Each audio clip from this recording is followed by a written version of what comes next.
Okay, here we go. What, why, and how in chapter one. Chapter one is really my story, my aha moment, if you will, my mea culpa. I'm sorry, I got it wrong. I am classically trained in finance and economics. I've taught economics in the Naval Academy. I worked very large budget programs with the federal government when I was in active duty in the Marine Corps. I was trained that we are analytical, rational spenders, that money is a function of just moving the numbers and it's all going to work out.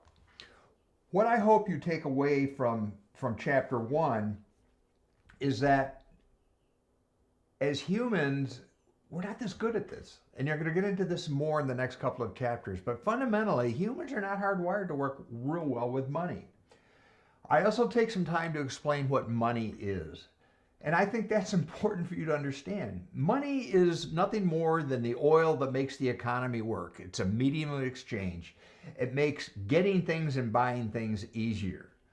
I've got a fun little story in there about barter and the impact of somebody going into your local coffee shop and trying to buy a cup of coffee with a chicken, and how the chicken hates it, the person behind the counter hates it, and it's really difficult to make change.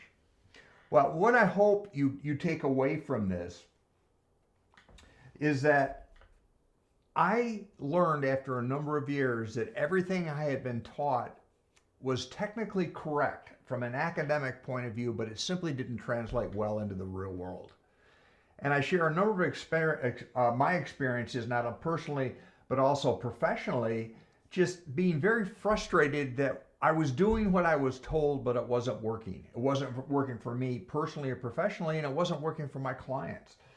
And after a while, I learned that the conventional wisdom, the information and the foundation for everything we teach with regard to finance, personal finance, financial literacy, how to be better with your money, budgeting, everything doesn't work for most people. Not only is it frustrating, but it costs you a bundle of money. So the takeaway in chapter one is I went through a period of self-discovery to determine that what I was doing, although it was very well intentioned and I was very good at it, I began to question the entire process, because I saw with my own eyes that many of the people I was working with as a financial advisor, this classical, traditional approach simply was not working. And regardless what I did, they probably weren't going to be better off. And I think that's what you've got to take away here. Now, as you read through the chapter, I'll share the stories. There's also some lesson learned and action steps at the end of each chapter.